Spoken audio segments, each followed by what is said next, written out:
मैं राज साहब के साथ जब आता था तो होटल से लेके रस्तों तक लोग उनका पीछा करते थे।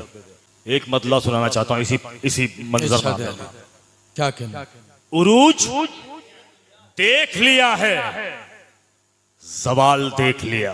हाँ भाई, वाह वाह वाह। उरूज देख लिया है, जवाल देख लिया, जरा सी देर में उसका कमाल देख लिया। उरूज देख लिया है, भाई वाह वाह भाई, वाह वाह। उरूज देख लिया है, जवाल देख लिया, जरा सी देर में उसका कमाल देख लिया। मैं खुश नसीब हूँ, वाह।